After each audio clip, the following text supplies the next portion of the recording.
yara nyilla domoro ka diate boy janno sikes restaurant e sa nakko be ninna dimbal nimbe domoro kala janno domoro seneyata adiyata topotoro fanan kendema bije luntan during tamala abeka domoro ki janni adi manda wala de teka we bijele anim fanan ka fadi jang ikono e fa e ka fa minne ko pastry anim bakery iko fanan be kalele badde lomba conference lomba workshop lomba ye fo fendil lo dunia kono domoro betama nyillom international to wada number 1 amanke ba domola jandama e sa domo jang is atariya wo mu kubandi sa nakko sa futandin e oto sa nakko be mu CKS restaurant ndafa nan jannamu yat ni manje dorom bijam aban CK's Restaurant, known for best quality food and customer satisfaction.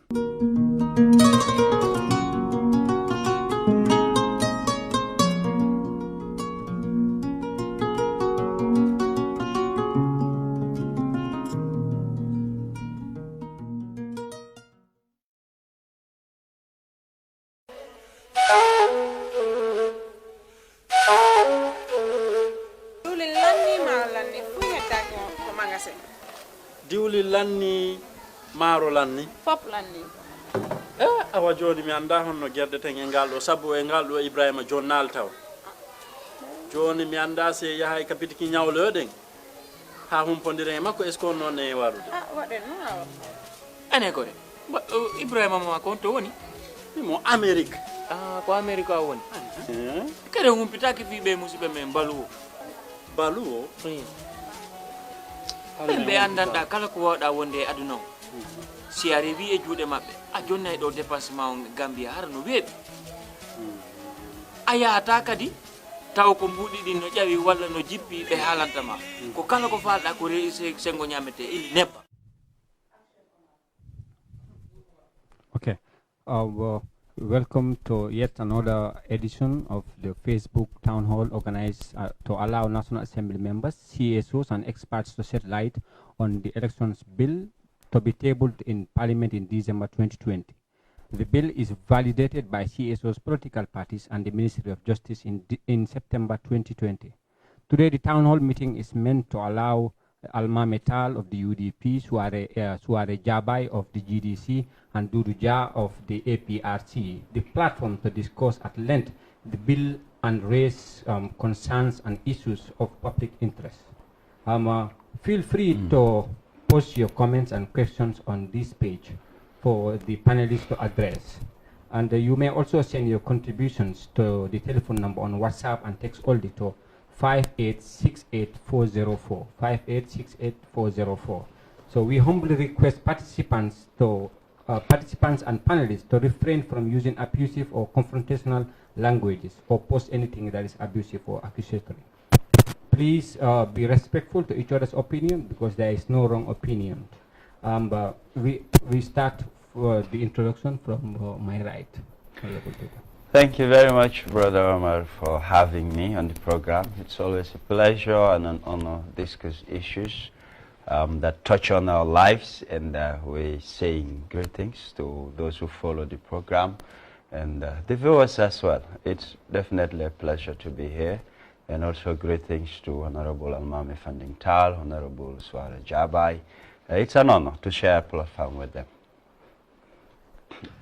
Thank you very much. May I just say that just on my way coming here, I learned of the sudden passing of our Senior Administrative Secretary of the United Democratic Party, Mr. Alhaji Lamin Dambudiba. He passed away around 1:30 today. So this is a very sad day for us, and it's not one of those days where we really would be 100% here, but we had given our promise to be part of this discussion, and we want to be involved as much as possible and to share ideas and thoughts with my brother, Mr. Dodou and my co-host, Mr. Suwareh Jabai, on this town hall.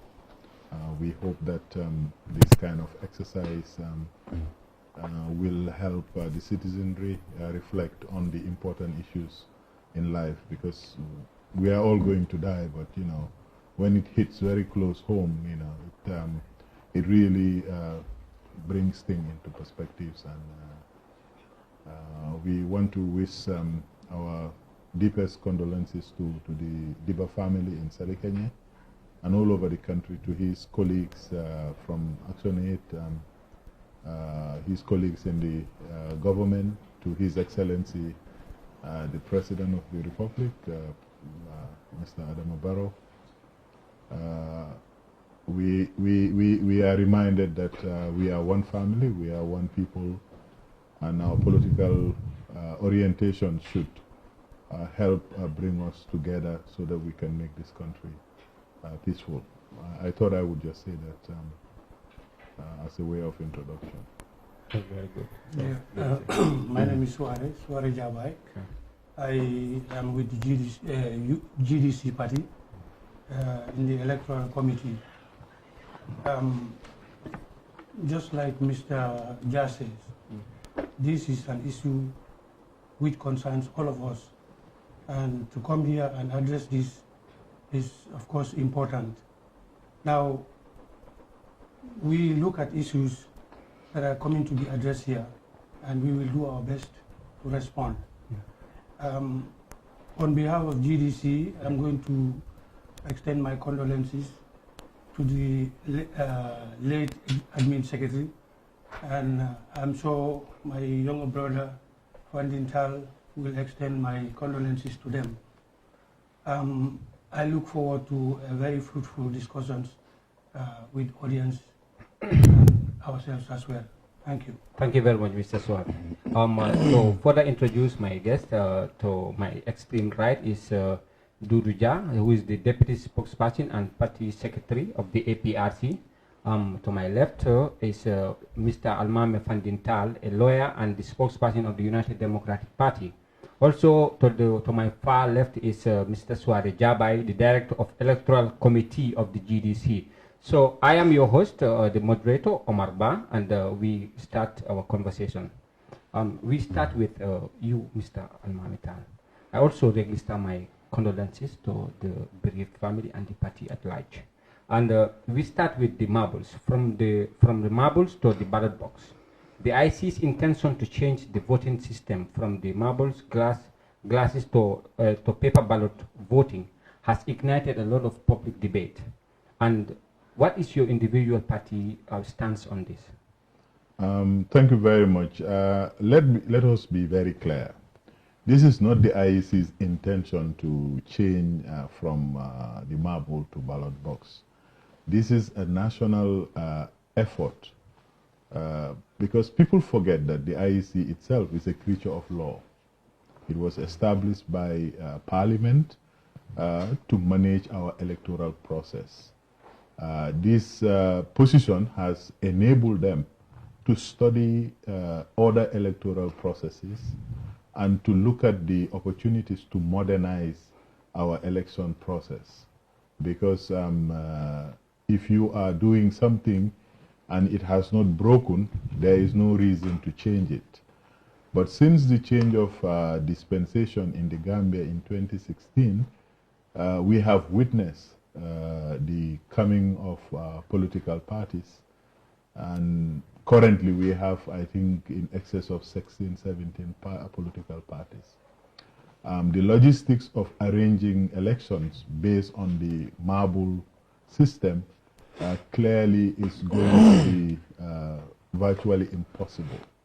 And for that reason, the IEC started last year consulting everybody across the political lines and other stakeholders.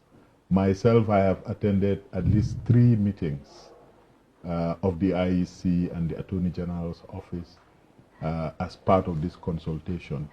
I understand the IEC itself has gone on a nationwide consultation and sensitization to move the voting from the marble to paper balloting.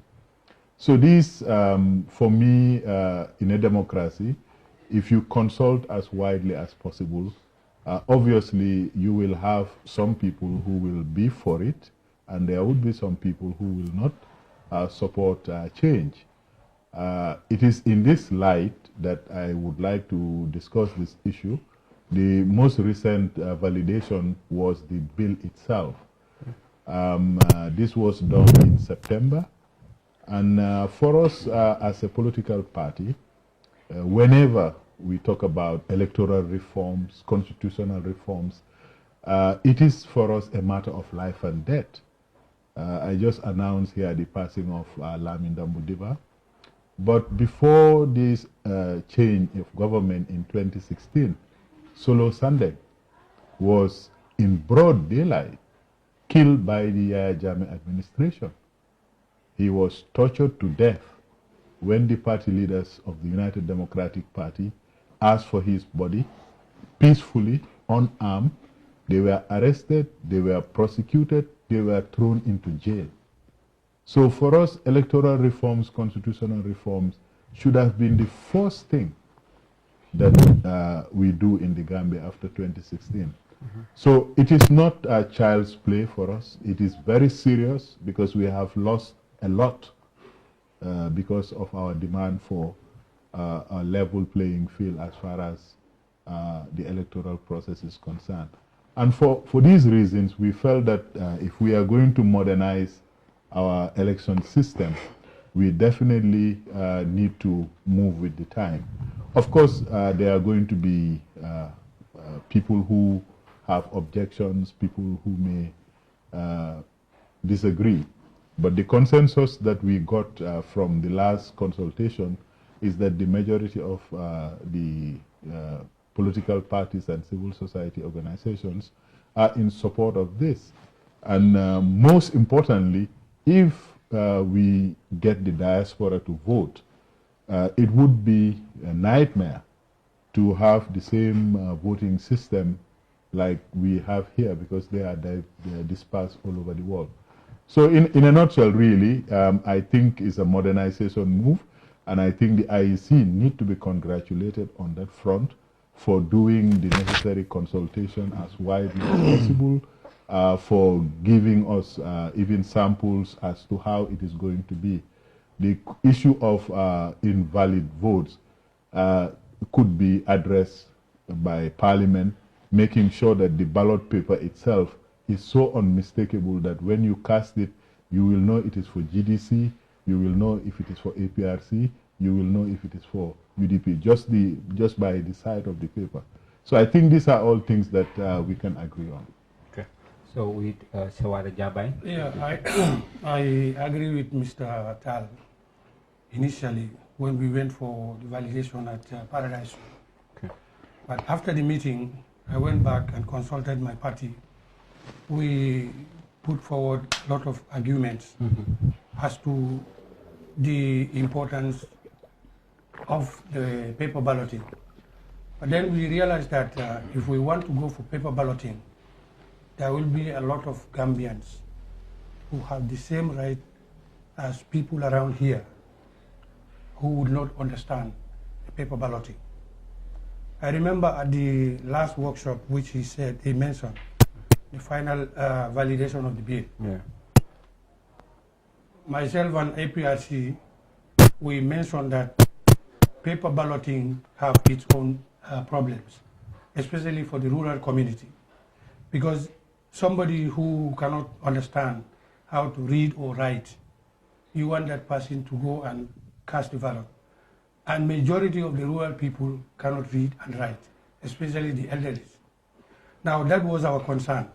And we are saying that, yes, we can go for paper balloting, but from now to 2021 is too short. I don't think the electoral committee, the IEC can do enough training for all people in the rural area to understand and vote properly. So therefore, our position is that the marble system should continue until after 2021 election. Okay. That's our position. The position of the GDC is that the marble should continue. Dodou, tell us, what is your party stance on the ballot paper and the marbles? Thank you very much. Okay. It's definitely very catching at the moment, and especially myself. I've been on most of these media's frontline papers discussing the issue of ballot paper. I would want to make this clear. I am not against change. I am not against ballot paper. What I'm talking about here is time frame. And to remind listeners and viewers that IT is my field, my walk of life, every day, that's what I do. Yeah. And I have questions and concerns that I have been raising. And for me, IEC, they're not giving me the answers, which definitely worries me. The first validation workshop we had, I asked a series of questions, and Sambujang Jai himself told me, I don't think I have answers to your questions. Let's make effort to make sure it becomes the law, then we'll discuss about this issue. I told him, no, the law gives you power and authority that we cannot override. So these concerns for me, knowing IT very well, I definitely want to know what they are. The country rep for IFES, that is Lamin Lai, insisted to answer my questions.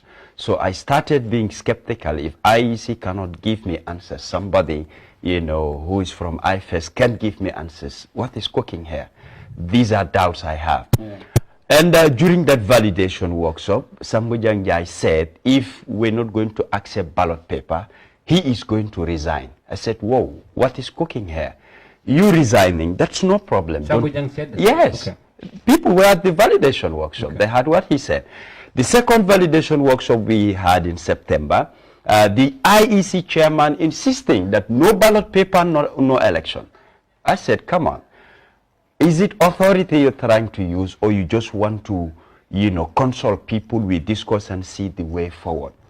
And my questions, I will keep repeating until I am satisfied with I am giving. I'm not saying it's not going to happen. Can you tell us your question? It's my opinion. Yeah. Number one, I am asking, who will be responsible of printing the ballot papers? Is it internal or external? Yeah. As a citizen, I am very much concerned. What I mean by internal, is it IEC who's going to be responsible of printing it? Yeah. Or externally, they will award somebody the contract to do so? And I said, ballot paper that I know, we're yet to agree on a format. IT, it's my area, I know there are different formats. I even say, give me the contract to print those ballot papers. Whoever I want to be president will be president. People can object and say, he's just talking, he does not know what he's saying. IT, it's my field. Yeah. I know what I am talking about. What format? Let IEC show us, so that people will know this is it, we agree to it, let's practicalize it and get people accustomed to it. It's not happening. We're talking about ballot, which format? I am still asking. Number two, I said, will it be labeled to have serial numbering from A to Z? Yeah. I want to know, because these are papers that you can. Now, when it comes to counting process, that's where the serial numbering will be important. You must have a frame, let's say 800,000 ballot papers. So when you're counting, that is the frame. Those that are cast, those that remain. You make comparison. The ones cast, are they really within the frame of what was printed? And I said, how many will be printed? Example, you have 800,000 registered voters. Are you printing 800,000 ballot papers, or you will print extra? I raised this question. I'm not getting the answers from IEC, but Lamin Lai said, yes, we're going to print extras. Why do you need the extra? All these are issues that you need to explain to the general public for them to understand. We know when it comes to ballot paper, it's happening around the world that ballot boxes are stuffed. Yeah. Why it is stuffed? Because there are extra ballot papers that you can use to stuff this ballot paper. Does they all have serial numbering, which is tallying? These are concerns. I said, we're talking about pooling, voting and counting. Pooling is simple. We understand what pooling is. I came to the issue of counting. Reasons been given is we have many political parties, so we cannot continue with the ballot drums. The drums will be many. I said many political parties is also questionable. When you have all these candidates on one single paper, it's confusing for some people to know who to vote to. What would be on the paper itself? Party name, logo, picture, symbol. We are yet to agree on that. Exactly. And you cannot just say, okay, only the picture. You cannot only say just by the name. So this is the format I am talking about. And when you vote, I said, okay, how are you going to count the votes? For me, each candidate, you stack their votes first, you count it. What happens after counting? You put it in a box, label and seal in case people challenge election results. We want to know if that is the case, then the number of ballot drums we are running away from, it's coming back. And you will have extra one where everybody casts, and when everything counted, each candidate will have their own box at every polling station, labeled and sealed to safeguard their number of the amount of votes cast. And I said, how long do you keep it for? 3 months, 6 months before you dispose 1 year? These are concerns that people need to know. Again, I ask, like the illiteracy level, you cannot wipe it out. When people make a mistake in casting their votes, what happens? Is it invalid vote? Do you give them another chance to vote? We want to know. So is the case of printing extra ballot papers in cases of mistakes, etc. But what will be the case? We're yet to know, and we're talking about 12, 13 months to elections. Yeah. I said the IEC should have started yesterday, and they haven't started yet for me. And when it comes to voter education, the IEC chairman said they can do that within 3 months countrywide. I challenge him. I said, no, that cannot be possible. 3 months, knowing what ballot paper is, which format, etc. I am not against it. I am talking about 2021. It's definitely very prompt. Let's push it for 2026. There's a lot that has to be done, a lot that everybody needs to be involved so that people will know this is it, they understand it, practicalize it, and it will be embraced by all. These are some of my concerns I have, and I'll keep asking it. Okay, thank you very much, Dodou, for your stance. So could you possibly tell us what exactly is your stance for the APRC or with regards to the marbles? Let's continue with marble for 2021 and the change. We're already working on the change. Then 2026 could be the best target for us to introduce ballot paper. Okay. Mr. Taal, tell us, considering the illiteracy rate in the Gambia, how ideal will it be to move from the marbles to the ballot papers? I think it would be not only ideal, it would be feasible. I mean, I am not an expert like Mr. Jai in IT, but the little I know about paper balloting, it simplifies the process. If you have the candidates on one sheet and you have their party logo, you have their party color, you have their party symbol, and you have a serial number next to each of them. I am pretty confident a member of GDC, once they see the picture of Honorable Mama Kande, they will know that this is the part that I am supposed to put in the box. And if at all that is capable of being cut off and cast as a ballot, it should be very easy, it should be very straightforward. And I understand there will be only one box. So that part that you are casting there, in other places, you make a mark on it, which sometimes lead to it being invalidated because people could not understand your intention. Yeah. But if we can simplify this, which I believe we can, because it's about colors and it's about symbols, it doesn't matter unless if you are a blind person. And if you are a blind person, you can get an assistant. So really, I think the arguments that I have heard about or against paper ballot and this condescension about Gambian electorate, that they are ignorant, they are illiterate, they don't know A from B, I don't believe this is the case. The fact of the matter is that Gambians are now very politically sensitive and sensitized, and they are very committed to their political parties. I know a lot of political party bashing is happening, but if you want serious reform, you must be working day and night to bring that about. In a democratic society, the only way you can do reform, lasting, meaningful reform, is through the rule of law. We need to change the law to create the environment and the mandate for the IEC to take into account, into consideration, all the concerns of Mr. Jah, so that we have a simple and also an outstandingly transparent election process. And this will be as unique and as commendatory as the marble we have, because everybody talks about this marble. What you want in a democracy is to simplify things so that participation is inexpensive and it is also transparent. This is what we need to focus on. But to assume that our brothers and sisters and our aunties and uncles who are outside of this political bubble don't know how to exercise their franchise, quite frankly, I think that is very condescending. Okay. Mr. Suwareh Jabai, talking about the ballot paper compared to the marble, how convinced are you that we can be able to, the IC is in position to have the Gambia change from the marble to the ballot paper come 2021? I'm not convinced. I'm not convinced at all. This is no hidden secret. Okay.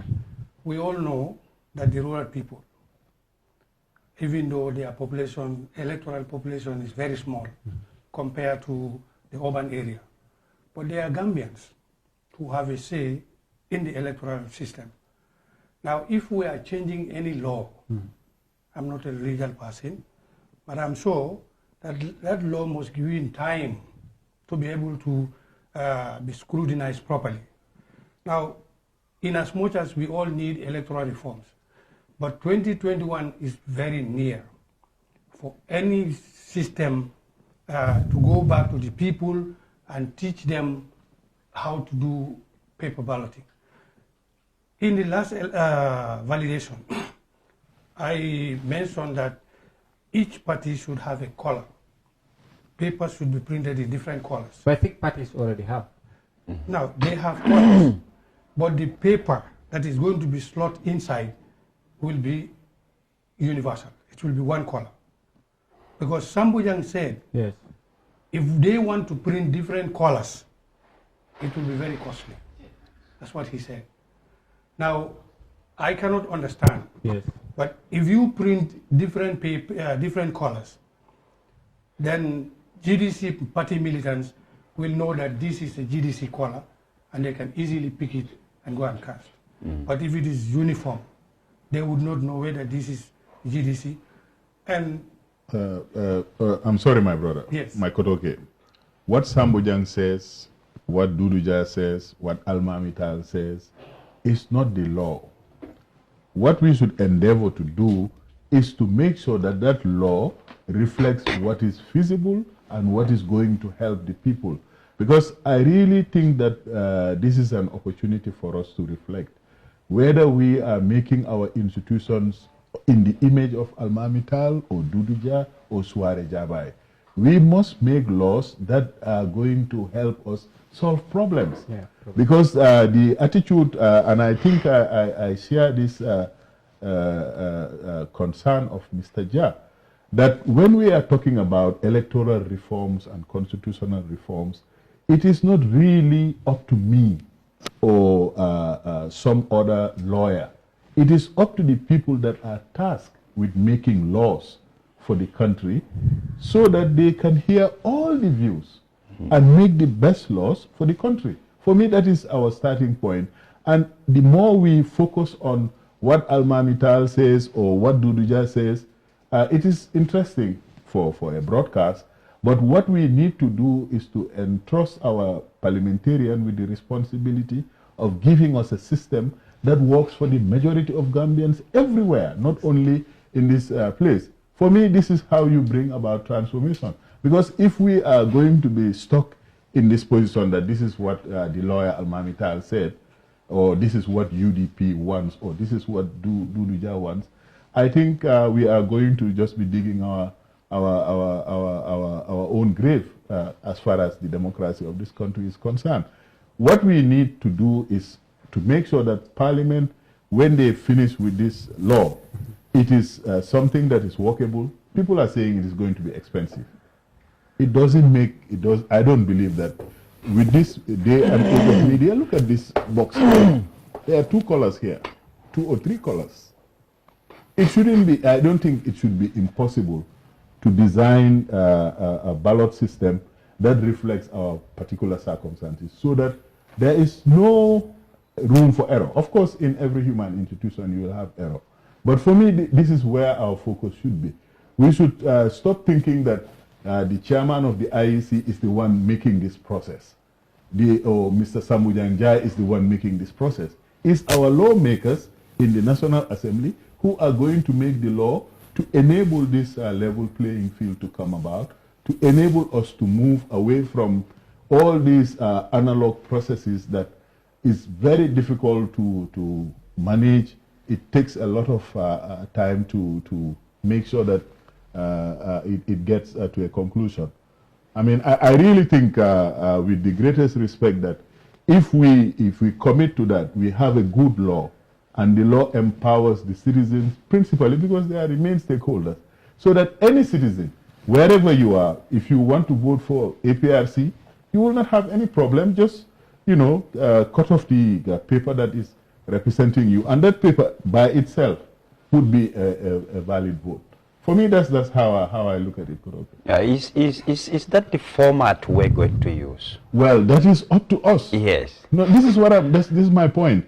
That our MPs should listen to you, listen to me, listen to him, and say that what are the formats that are possible under the circumstances of the Gambia. We have a population that is not very educated, who can have difficulty participating in this process. If you do this, if you get Dodou to print it for you, he may be able to stuff the ballot. But if you get an international organization like IRI to even donate it to the Gambia, but with Dodou's technical expertise, we do this and this and this, you know, make sure that every part of the ballot is able to be counted for that candidate you cast it for. I really think that the logistics of that, or the methodology, is something that we can get a very, very good resolution to, because people are concerned. Not only you, a lot of people are concerned about the dangers that are there.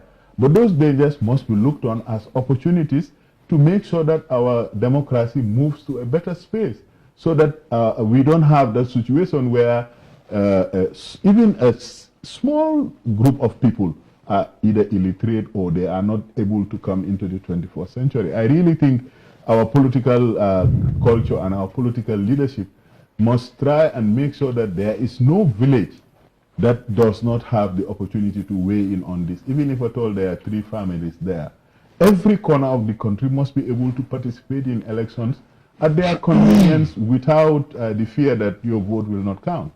Yeah, if I may chip in, or I allow him to learn. I think he was explaining something. Yeah. I do agree with him that we need to change. We are not saying we don't have to go for paper balloting. Yeah. But what we are saying is considering the time factor for IEC to be able to campaign throughout the country, teach everybody how to do paper balloting. With all this confusion in their house, I'm not convinced that we can do it. Let's give ourselves enough time. Everybody can jump in to make sure that we educate. Parties can be responsible to teach their members. Yes. Yes. Okay? Yes. IEC can do it. Yeah. But if IEC is saying within 3 months they can do it, I'm not sure if that is possible.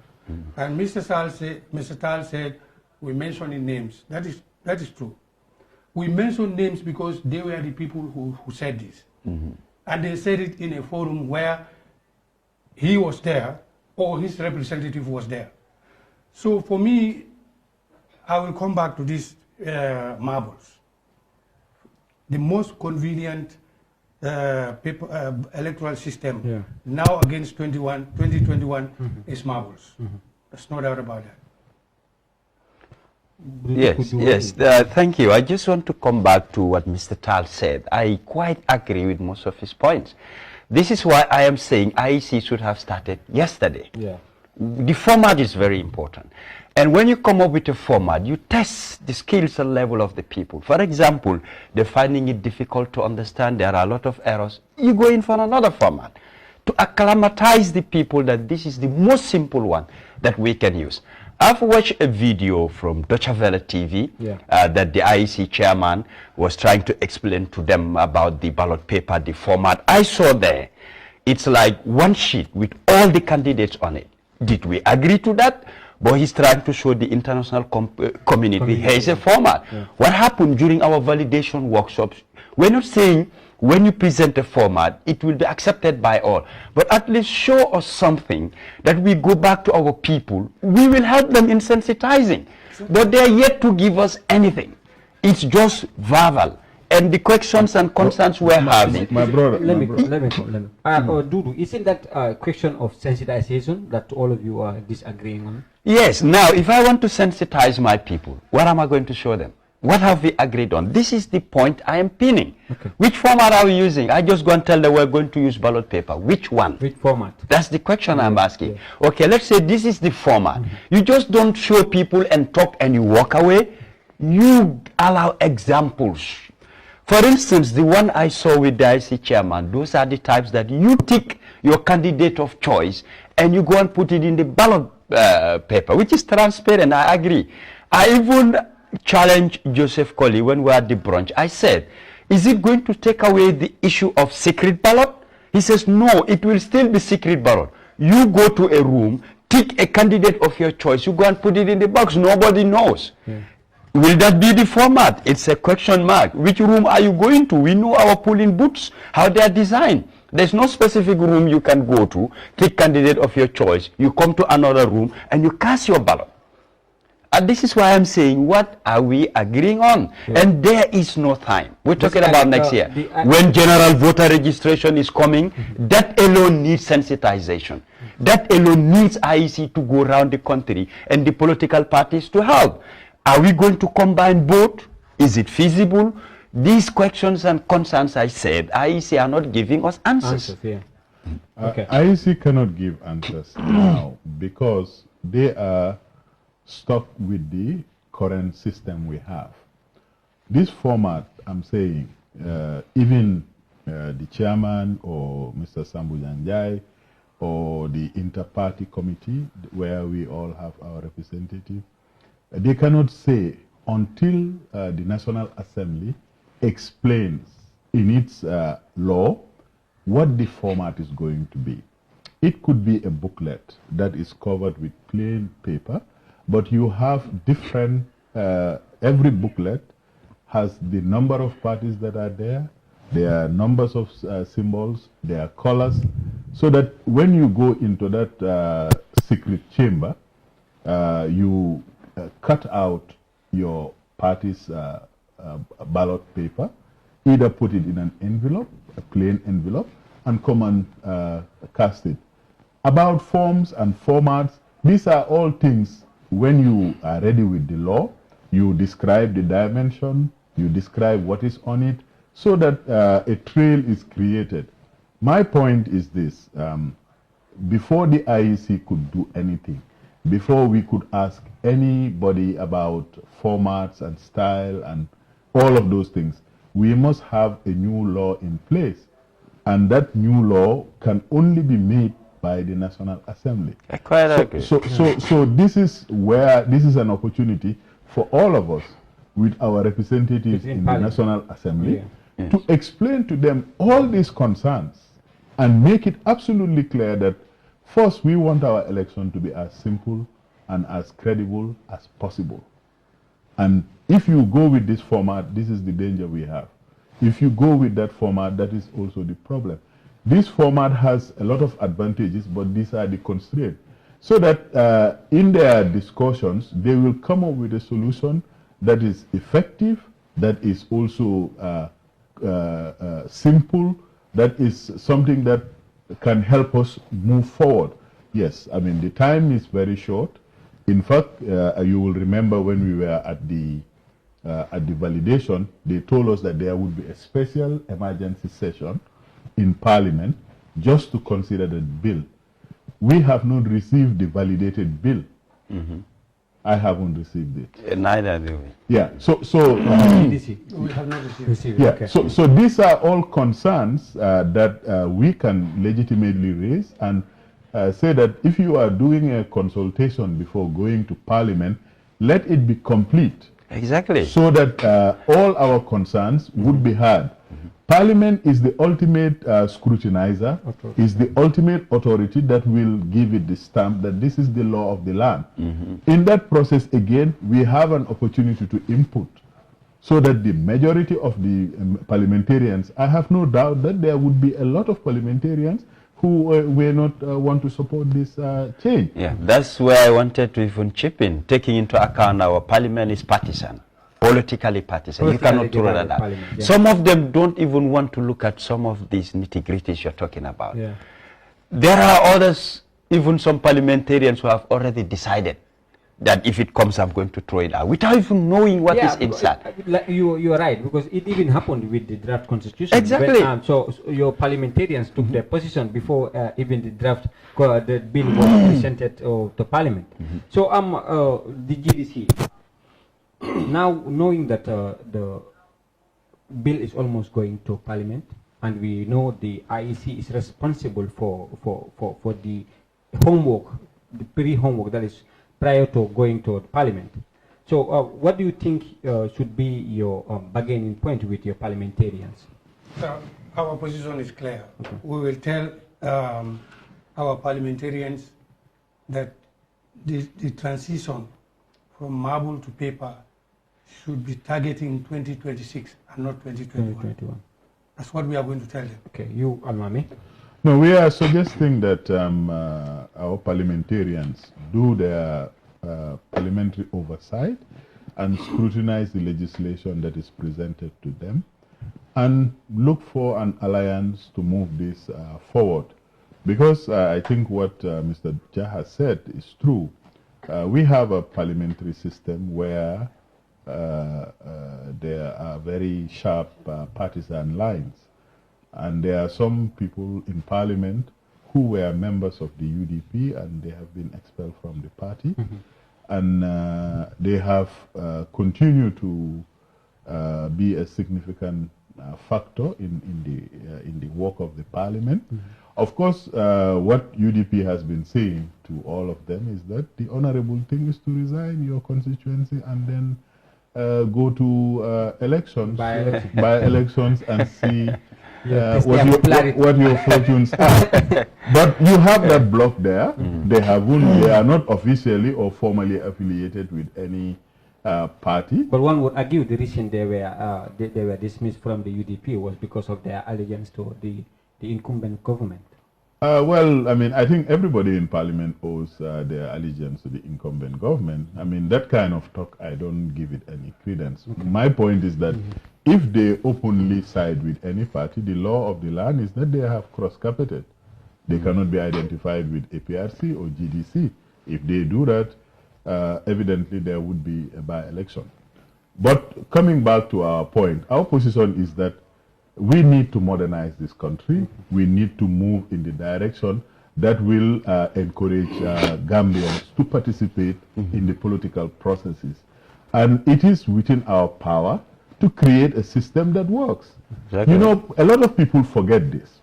When we were kids, when we were their younger brothers, post-independence, the Gambia was a champion of democracy and human rights throughout Africa. Champion. Okay. We were teaching everybody how to do democracy. This is how the marble came about. People forget also that when he was a community leader, there was one Ministry of Education, Youth, Sports and Culture. One ministry. Yeah. Now what do you have? You have a proliferation of institutions, and you have they are not effective, they are not delivering on the promises that they make to the people. I mean, these things are capable of being changed. You either use decrees or fiat. We had a 2-year interim period between the coup d'etat and return to democracy. We had a very authoritative... 94 and 96. Yes. Okay. So all of this period, whatever you want to say about the former president of the Gambia, he came with his vision and he was ramming it down through Gambians. Yeah. All these changes you see here now are because of Yaya Jammeh. And what has happened since we changed Jame is that we haven't had any institutional innovation. We haven't had any significant law reform apart from the TRRC and the CRC Act.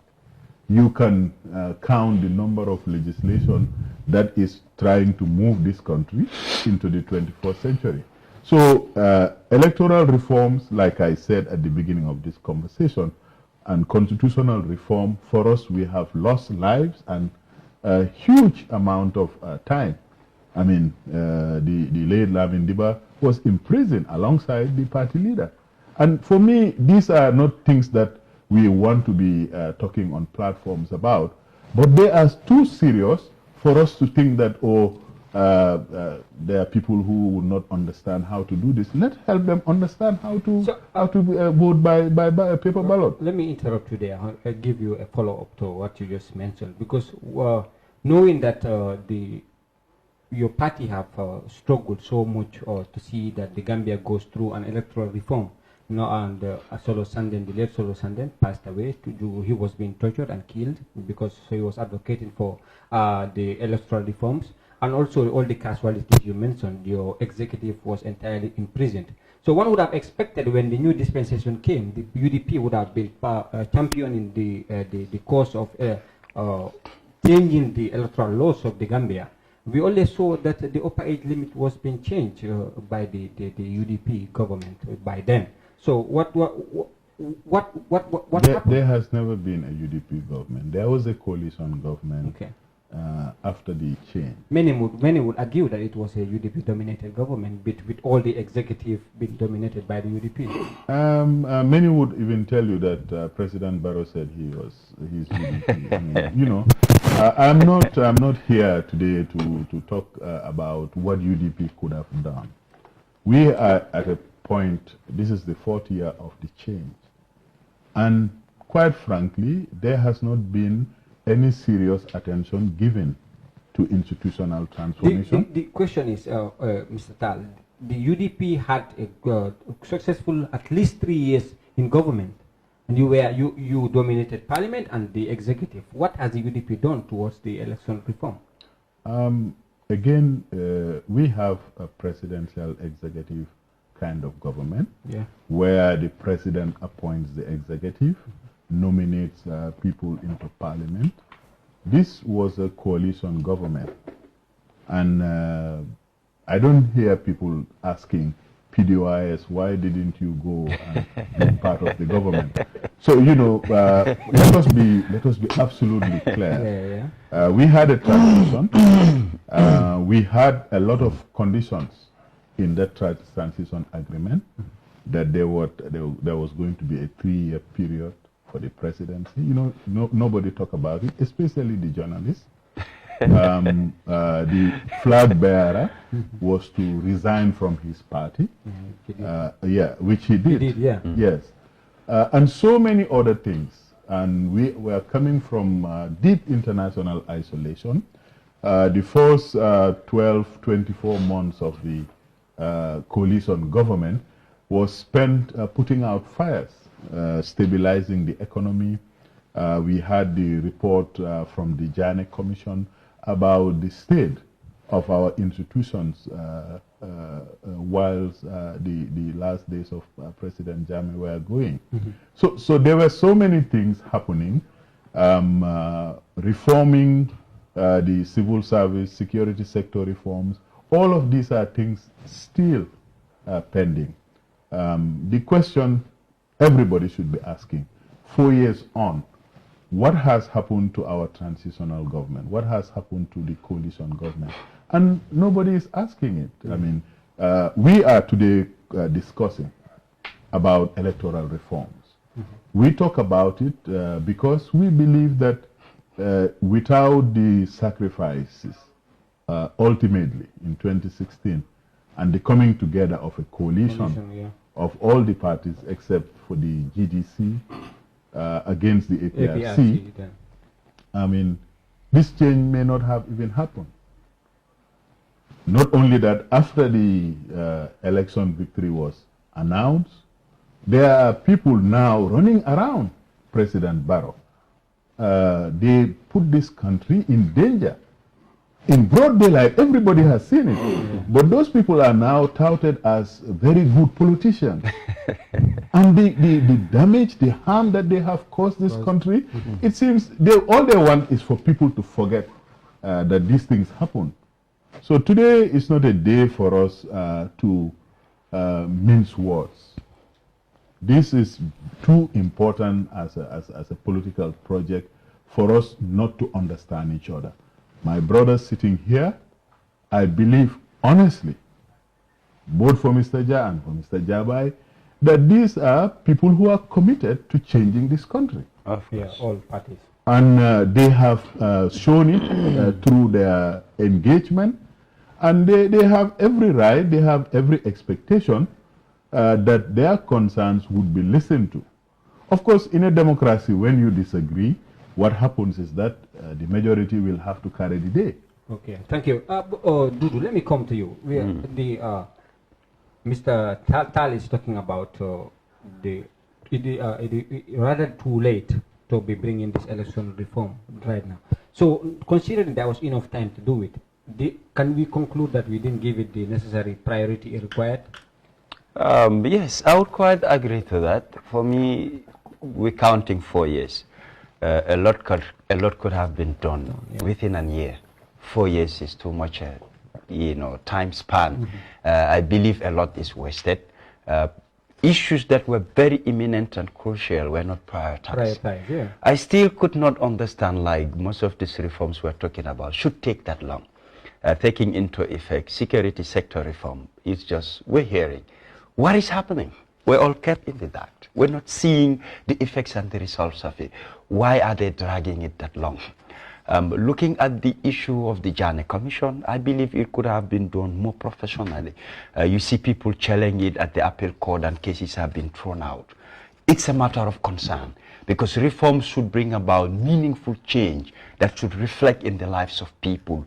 But looking at the time frame of the TRRC, it's still dragging.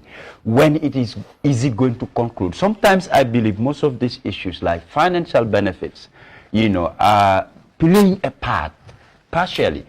I believe if, for instance, the TRRC was somehow voluntarily, those running it, etc., they would have concluded by now.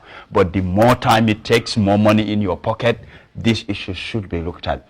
And when people vote for change, that change must reflect in people in numerous ways, not always practically, but even mentally. People should believe that there is a change and we're craving that part of change. But when you engage Gambians, it's like there's no hope. For me, people voted, they wanted a change, but the system in place is leaving people being hopeless.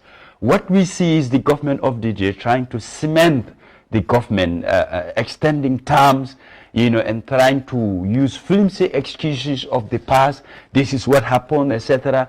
For me, it's like spilled milk. Something happened in the past. Yes, I agree.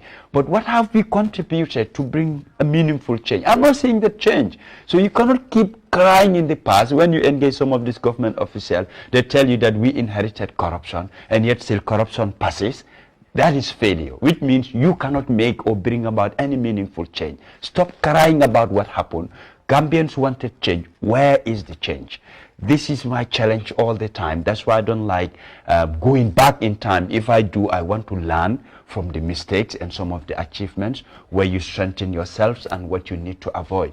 But the political dimension and the government of the day we have today, definitely it's off track from what Gambians want and what people want to see. Most cases when people talk about change, I ask, where's the change? He highlighted it was a coalition government. We saw people or parties who sit on the fence. People have a lot of hopes that they will contribute meaningfully. Most of the time they will take the back seat and give you their own reasons because of A, Y, and B, we're doing this. No. Is it the reason why you create your party just to look at the interests of few individuals within your party? We should have Gambia at heart. Sometimes think above party lines.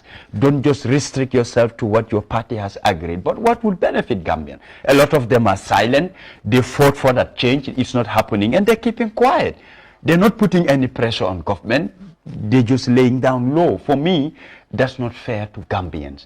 in as much as you might not do a lot, but people need to hear from you, sensitize them, still talk to give them hope of what we're expecting. But at times they even boycott the media. No, I don't want to say this. If they make me upset, I will say that. Is it personal? No, or are you looking the Gambia holistically?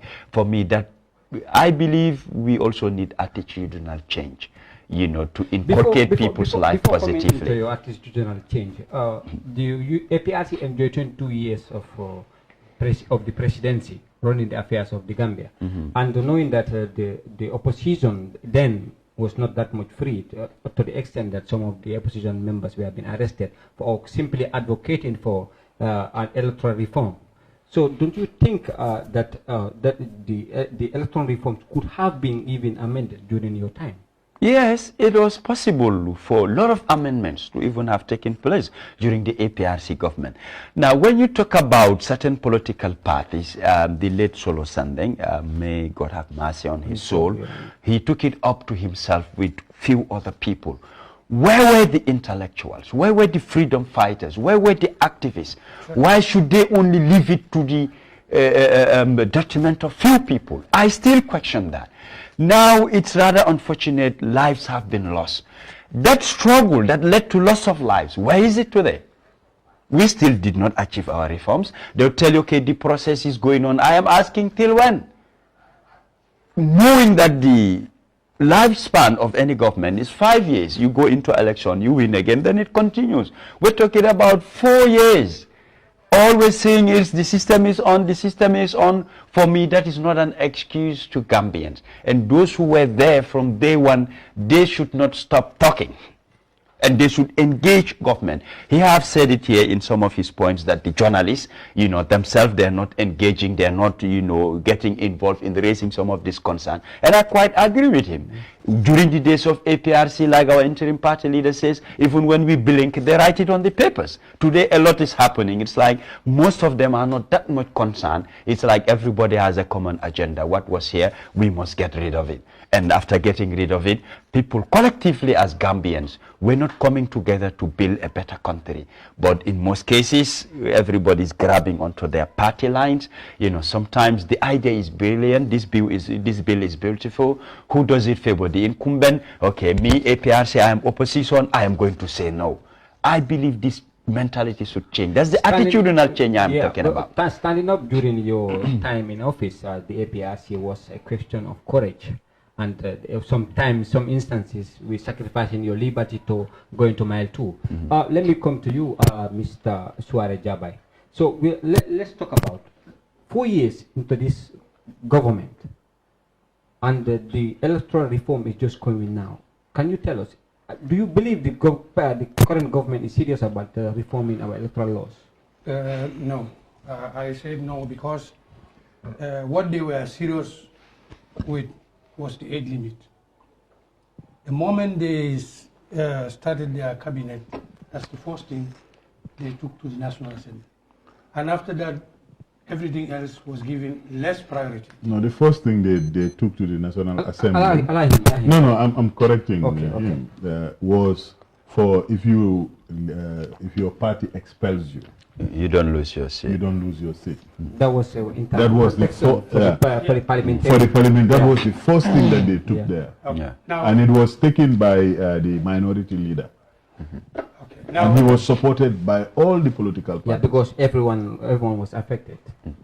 So no, I wanted to clarify. Yeah, okay, you can proceed. maybe I accept your clarification. Yeah, but one of the first. Very good. To be taken to the National Assembly.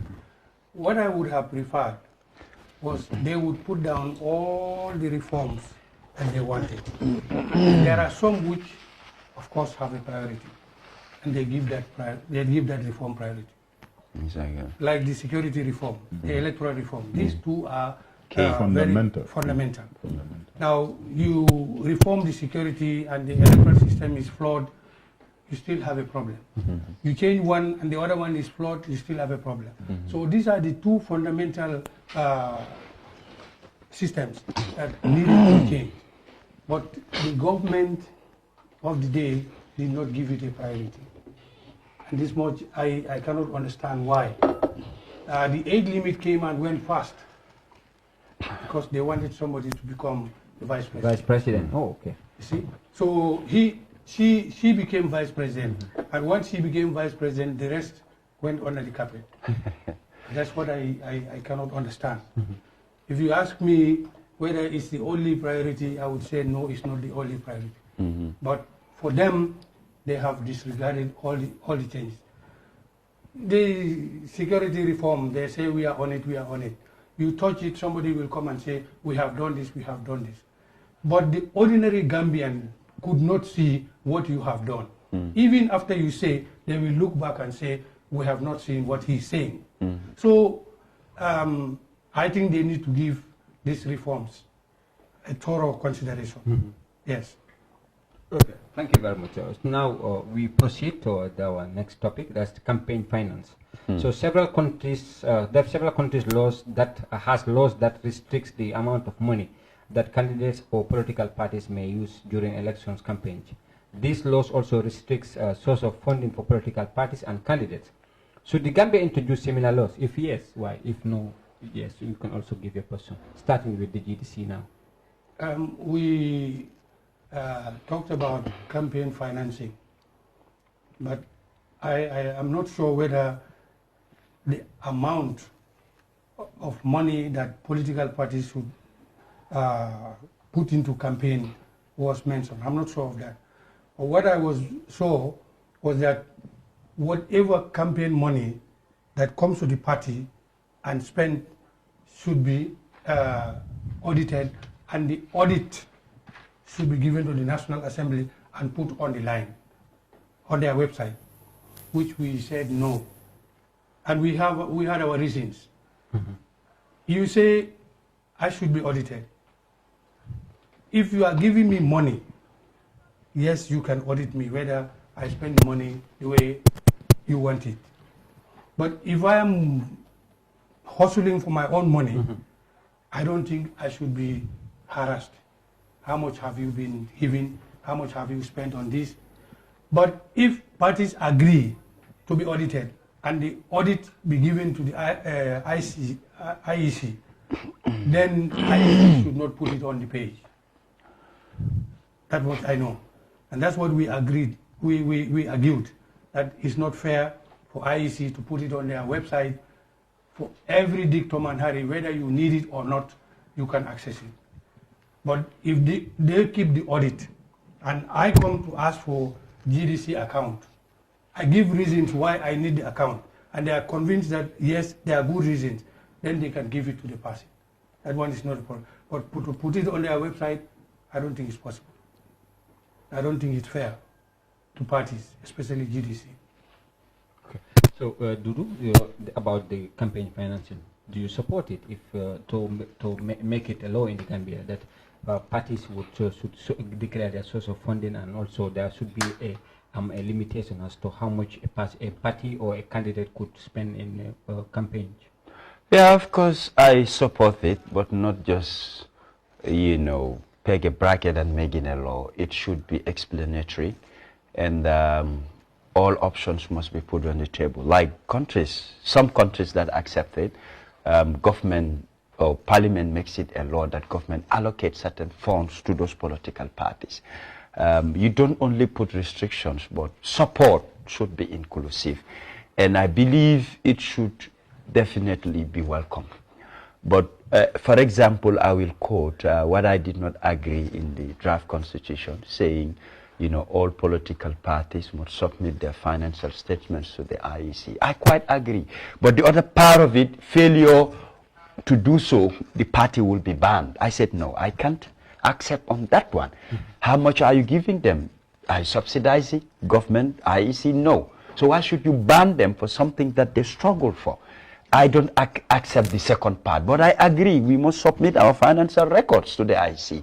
Whether they will put it on their website or not, that's where we all couldn't agree. But I believe what they put will not contain, the total you have in your accounts and the like. This is about, what is spent on what. I don't think it's about how much.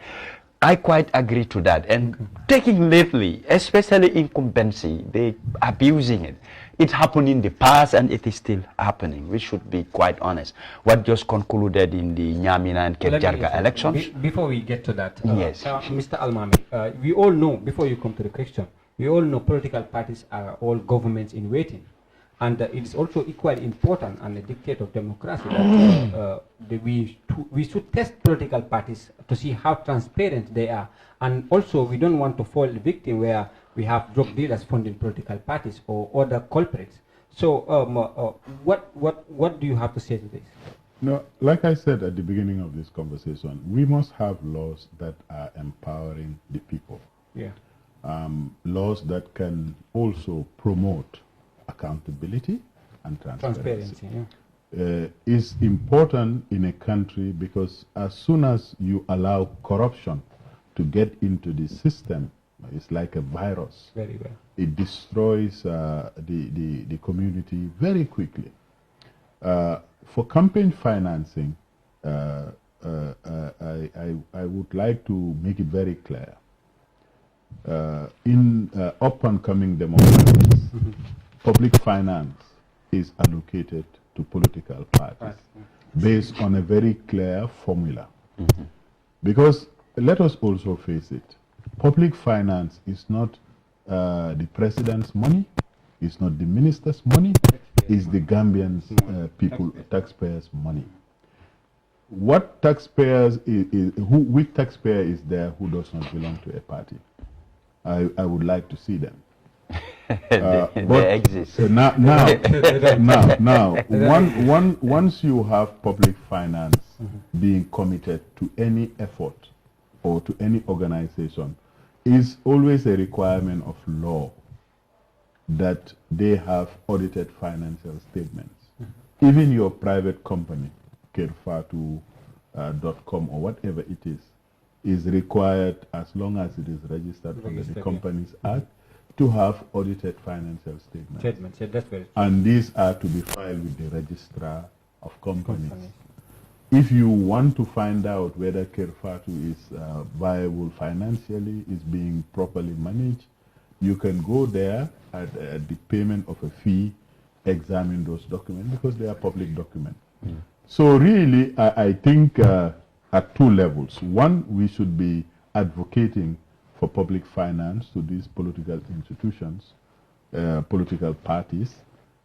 We should be willing to have transparency and accountability written into the DNA of the party, because this is what nourishes democracy. You shut down the windows to all available opportunities of corruption. Because even if a Gambian business tycoon comes and give Dodou $10 million and say that I want the APRC, when they come in government, to give me this concession, that concession, that in itself can make Mr. Jah a captive of that guy. Sure. South Africa currently, they are having a whole commission on state capture, where natives of the country have captured the state house. And whatever they want is what the state house was doing. So finance, public finance particularly, is the only guarantee that we as citizens have to direct our public life and the community interest. As long as we don't have that, I'm sure all of us have had, the next estimate budget is $22 billion. This is almost $500 million. It's unprecedented. We are having it for the first time. We are having a pandemic. So we need to change the architecture of public finance so that it benefits the people who actually pay for it. You know, most of the countries like Kenya, they have changed the way they do public finance. Because if you don't do that, you have a policeman who is paid $1,000. Why wouldn't he stop everybody who is passing to get money from them? So for me, I think all these things are linked in the development process. And we must be very serious as a country to make sure that our institutions just don't exist in name. And we should also try as much as possible to discourage vanity projects where you have a very wealthy person come in and want to disrupt the political climate or the political culture, because they will go to Mr. Jabai and give him $100 million and say, this is what I want you to do for me when you are in government. So it's an important thing, and the law must reflect the best standard that is there for things like that. A follow-up to that, to discourage the brand envelopes in society or government, one can say. So I think talking about the public financing, what kind of support do the IEC render to political parties? Because last year I remember attending a workshop where a representative of a particular political party questioned the IEC. If you must audit us as political party, you must be ready to finance us first. I think we are conflating issues here. Okay. The IEC does not have any power to demand anything of anybody. However, if there is a law that has empowered them, they enforce the law on elections. That's what we meant by what we say. Yes. So really, the question: what is the IEC doing for political parties to require that they insist on auditing and banning them, like Mr. Jha was alluding to? We have to have a consensus. Whether public finance is something that the Gambian political parties deserve, so that it can guarantee that our democracy works for everybody. It's not based on big money, or no special interest is holding it, or some business people are the ones actually making the laws of the country. Because I understand there is a gentleman who has been adversely mentioned by the Janneh Commission, and now he is selling vehicles to the Gambia government, and he is in bed with the Gambia government. So these are things that we should be very, very wary of. Yeah. And it is extremely important for Gambians to decide that these forms of corruption, whether it's in public procurement or whether it's in associating with government deals, these are things that find their way easily into the electoral space, because they will promise you so much.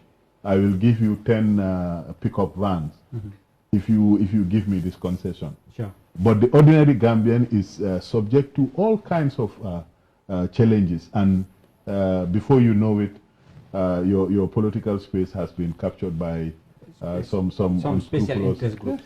Do you want to comment? Yeah, validation. Yeah.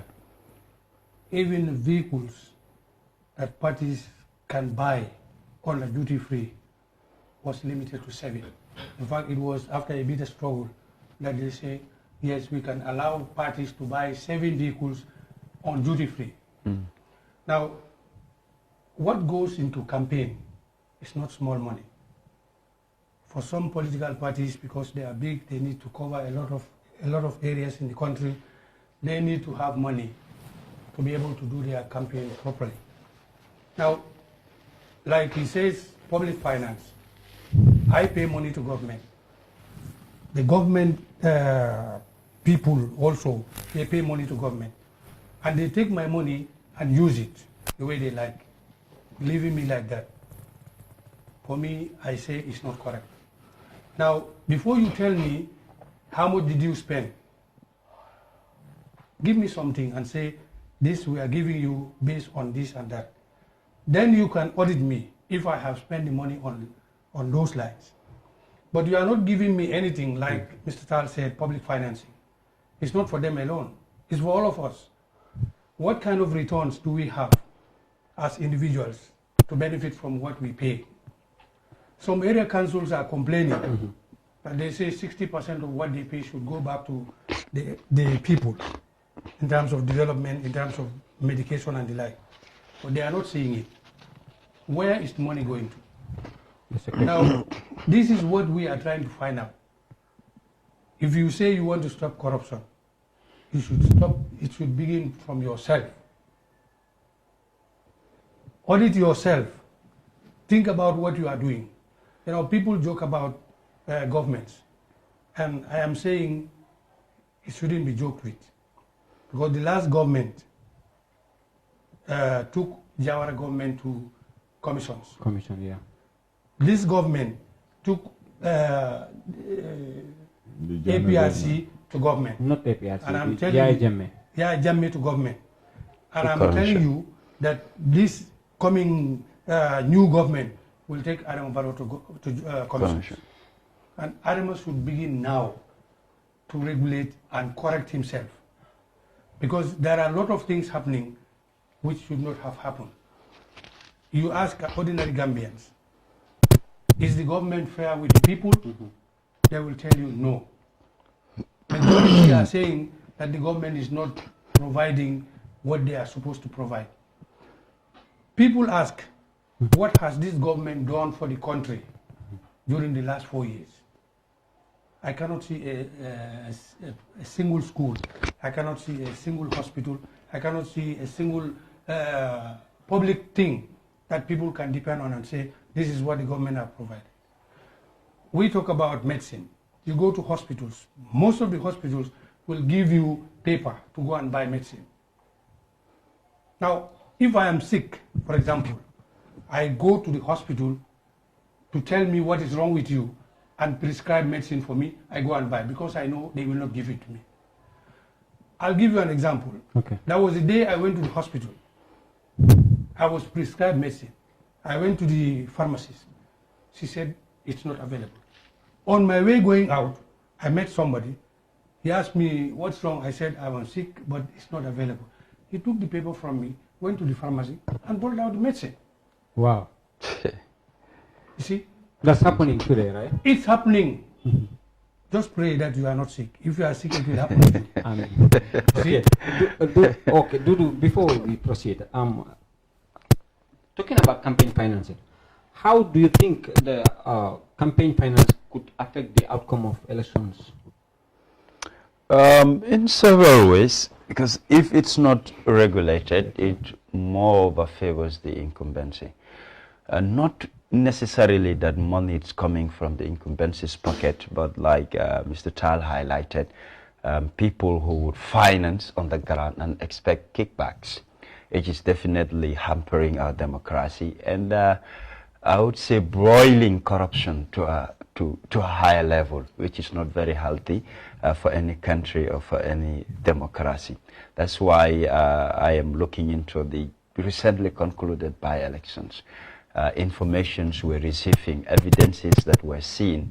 I don't think even in the previous government anything of that nature happened. That to the extent people were held to account with, religious books that you must swear and they give you money. These issues really, I feel very much disturbed. That happened? It happened. I'm not alleging. Just yesterday I received information in Nyamina, somebody who was there as an eyewitness. But before he told me yesterday, I received it from my people in Jokado, because we had a team on the ground who were going around. And at times, the people that attest to this, these are those who get involved directly. So what type of political atmosphere are we building? So that comes the eminence, the importance of this public finance. But again, when we make laws, enforcing it, at times it becomes a problem. Campaign dates are set, and there's always a day reserved for cooling off. Nobody campaigns. But in Nyamina, it continued. In Kerr, it continued. What steps did the IEC take to regulate that?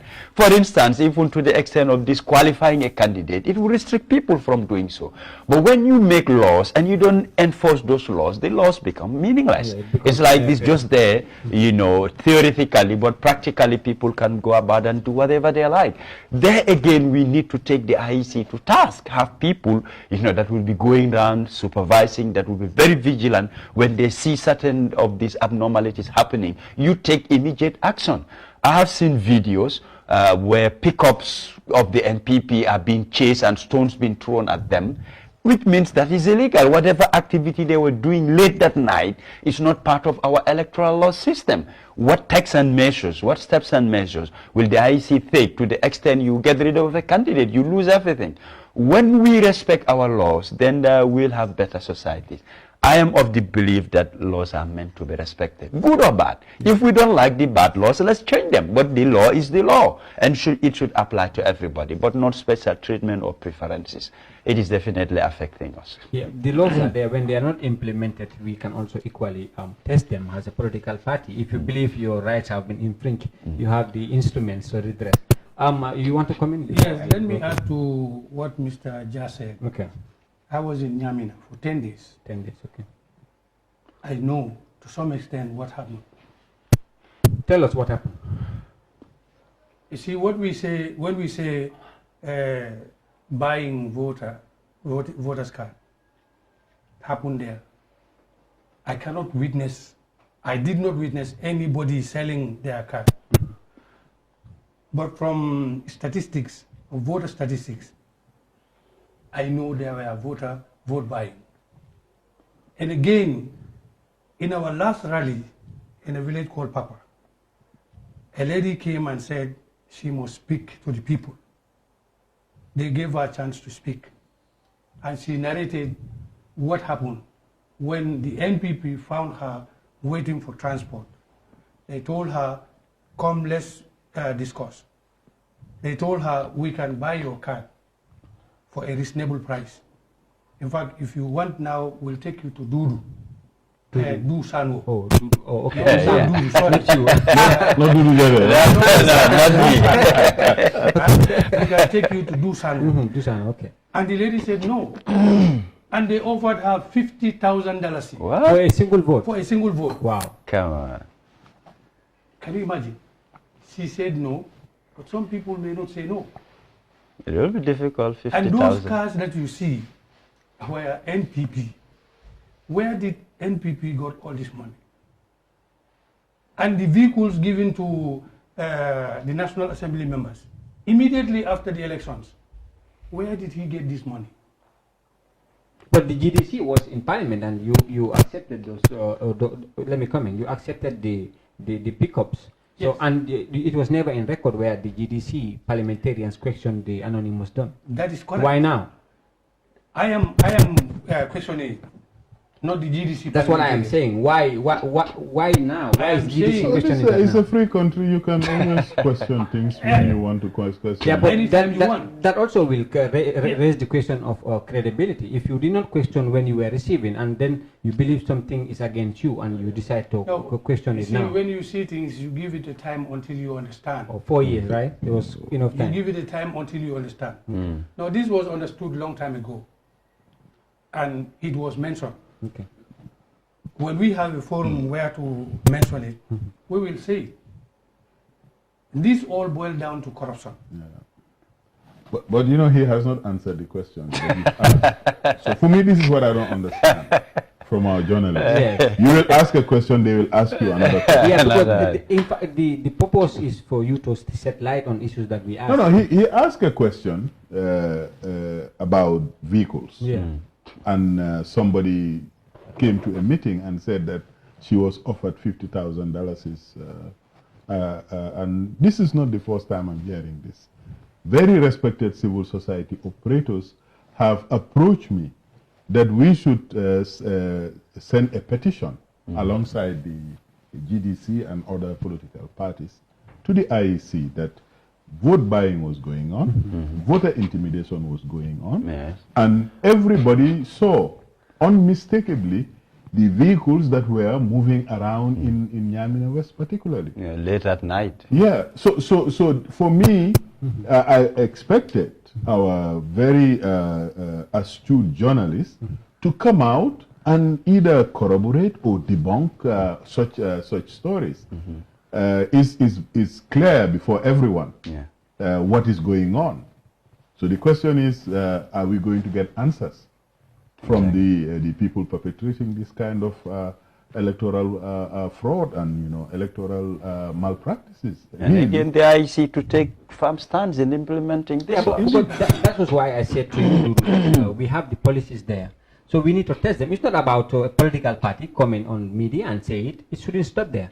Make your case, and then you use the instruments that are available. You wanted to say something? Yeah, he mentioned NPP being chased out of the villages. That really happened. Which village chased them out? Kerr Samba, I saw the video. Kerr Katim, Yeah. Kerr Malima, Mahalima. Yes. Huh? These were the villages that chased NPP out. It was on Video. And, they chased them out and still voted them.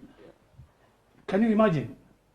How ironical will See, that be? people who chased them did not vote for them. But there are other people who are there not knowing the intention of them, people chasing them away. See, this is tricky.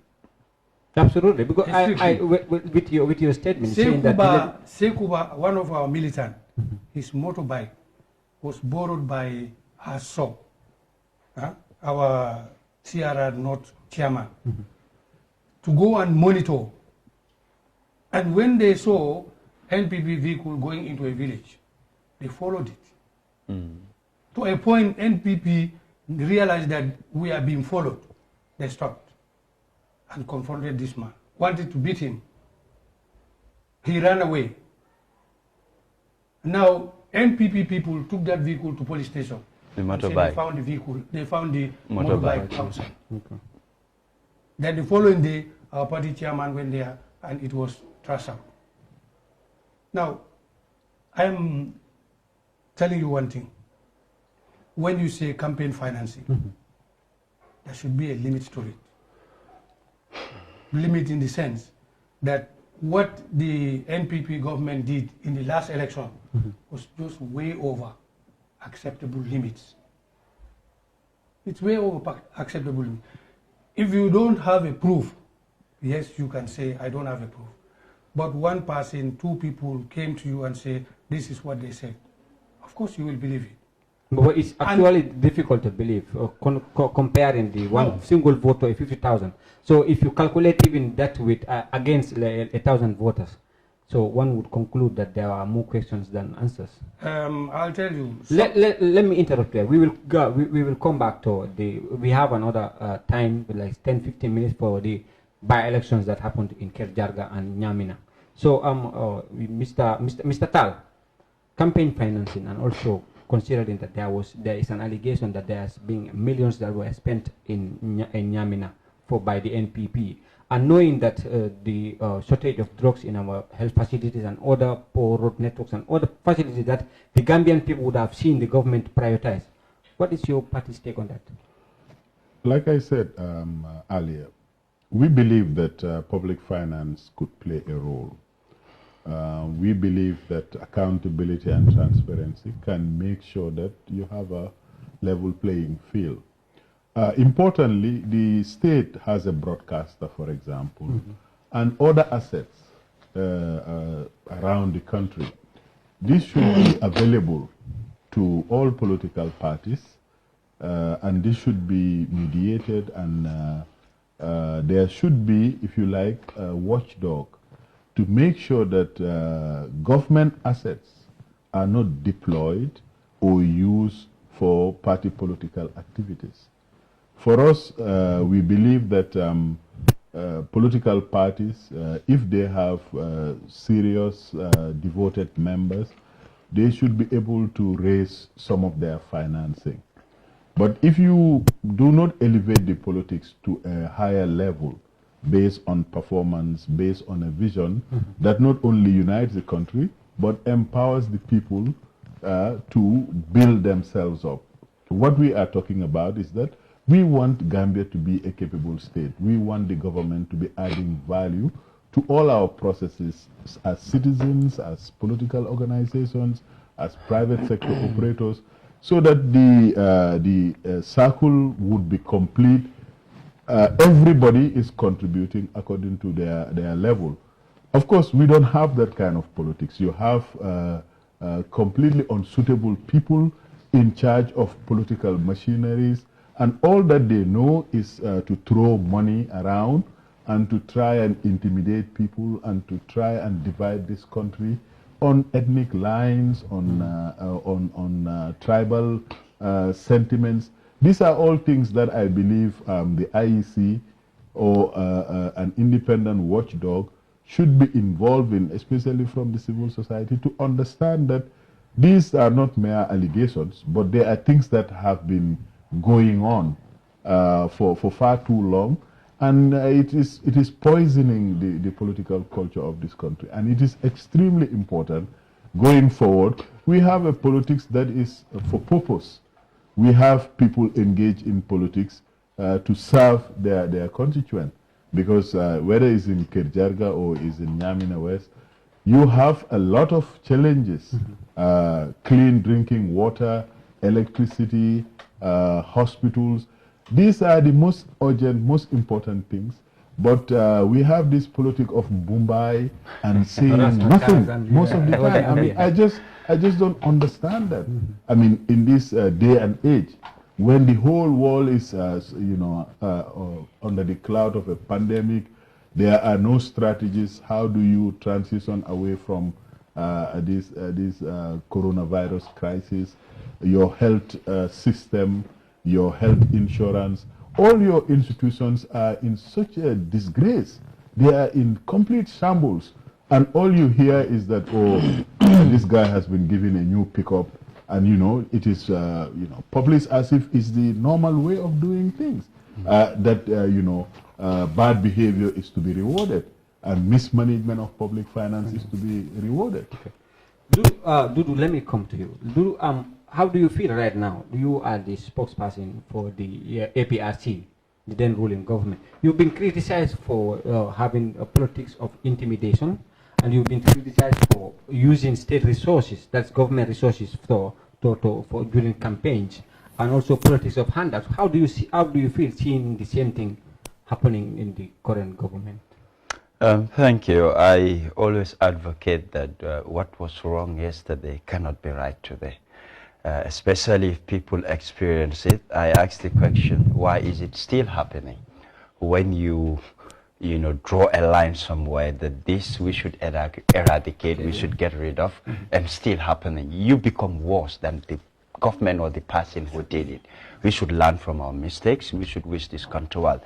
And in several instances, you listen to the President, His Excellency Adama Barrow. Especially, I feel very much disturbed if he says that he has built 3,000 classrooms. I said, where? Do you mean to renovate, or are they new classrooms? Built means they're new. Yeah, perhaps it could be, mistaking the language. Many a times you listen to him, what he tells you and what's happened, actually it's something different. And he talks about legacy, legacy, legacy. What legacy? I said, Mr. President, you cannot have any legacy in this country. When the people get sick, they go to the hospital and there's no medicine. You're not going to get any legacy. You cannot have any legacy when people go to the market, they cannot afford to buy fish, which is the cheapest that people rely on daily basis. You cannot have any legacy in this country when people at the college university are struggling in paying fees. Most of them are deferring their courses. Education, it becomes a problem in this country. Agriculture is not working. I said, tell me one sector that is working in this country. What legacy are you talking about? You surround yourself with advisors, people politically who claim to be experts, and they are not delivering. It should be a wake-up call for him, not to be giving us figures, I did this, I did that. Is it reflecting in our lives? No, it's not happening. Priority is not giving to areas that basically would empower Gambians, our lives. Talking about the recent budget being taken, that is about to be taken or already been in Parliament, where are the priority areas? Again, you come to our MPs. Example, there was a budget last year about health, and our health system is dying. If they bring another bill about health, tell them no. What happened to the last bill? Where are the medicines? Where are the equipments that you promised to buy? Are they making follow-up to make sure that these have been implemented? Yeah, but government cannot bring bill, in huge figures. You approve it, and they're using the state resources for something else. We tend to be asking the question that no one will ever even answer, because you have the Parliament has the instrument to scrutinize or approve or disapprove the budget, and they allocate specific millions to healthcare and other important sectors of our society. But after going on the conducted tours or tours or to see whether there was value for money and how those projects are faring, they will be disappointed. Yes. And they even say it during their interviews. And at the end of the day, we still see them when the project comes again, and they approve it again. Yeah. Without even bringing those faults to the spotlight. Okay, we will proceed now to women inclusion in politics. We've seen that there were 2 women candidates in the recently concluded elections, by-elections in the Kerr ward. So how does your party, starting with the UDP, how does your party ensure that women are given the chance to be elected as executive members, not limited to traditional reserved positions for women? We're very pleased and very proud that we have the first elected mayor of the capital city of the Gambia, Rodi Malik Low, as one of our leaders. At our Congress last year, 2018, we had a resolution that 30% of all our leadership positions will be filled by women. For us, it is not only good enough to talk about women empowerment. We are inviting, and the deputy party leader has been on this case several times, inviting women to come and join the UDP and find their space, because leadership we have seen since independence has been dominated by men, and apart from Sadauda Karawajawara, the quality of leaders we have since then has left a very, very bitter taste in our mouth. Some time ago, personally, I put a post on my Facebook page that we should have a policy in the Gambia now that any minister that is removed, if at all is a man, should be replaced by a woman, just to see whether there would be some improvement in the service. Because it has been proven from studies globally that women are less corrupt in leadership position, they are more productive as leaders. And we saw an example in New Zealand that they virtually had no case of coronavirus because of the excellent leadership that is there. So really, I think UDP is the party that is openly calling for this and is embracing young women, mature women, single mothers, bereaved mothers. Everybody believes and knows that in this country, our development is happening only because the women are at the narcos, they are at the markets, they are everywhere, working extremely hard. But this government is not supporting them. Okay, let me come to you, the GDC, that's Mr. Suwareh Jabai. Do you think government should take measures to ensure that there is reserved seats for women in the National Assembly and councils? I do, because women, they can be a formidable force. I've seen women who can be very productive. Some years back when I was in the service, the head of my unit was a lady, Mrs. Jabai. Let me just mention her name. She was very competent, very productive. And at party level also, we have people, we have women in the executive who are giving all the necessary support by party executive to be what they want to be. And we are calling on them to call on their intellectuals to join the party and fill more positions. Now, you've seen in the Jarga, we have nominated a lady, because we know that women can be more productive sometimes than men, because men have problems they think about. Sometimes work is neglected. But for a woman, we say you do this, they do it correctly. We have a saying that women can do better than men when they have equal opportunities. Talking about equal opportunity, briefly, via time constraint. So what measures do you think that the government or us as a society should take to promote women participation? Education is key. Okay. That's the core root of all. Like the old saying, educate a man, you educate an individual. Educate a woman, you educate a nation. In as much as women should take up leadership positions, it should be based on competency, not just to reserve a specific number for them. If they are not competent, they will not deliver. We have to be honest. So educating, it's very important. And again, for women to be bold enough, step forward. Don't just allow quotas to be created for you. Challenge men and show them what you're doing. We can equally do that, or even better than what you do. So if that competence is there and the challenge comes up, you know, definitely people would support and push them from behind. Now, looking at the political landscape, it's a norm. Most of the women in positions are the CI companies, etc., where the intellectual women to venture into politics, to come and claim what they feel they should be in charge. They make us. They are our mothers, our wives, all the supports we're getting. Most of us, what we're today, thanks to our mothers. So the records are there. It's just for them to step up and take those responsibilities with two fists and tell men, we're not going to leave you alone in this. That one we have to give the credits to your party. No, quite frankly, I don't understand this bifurcation. When we talk about women, we have a preface that if they are competent, but they are competent, they are educated, they are intellectuals. So I really just don't understand why do we have this qualifier.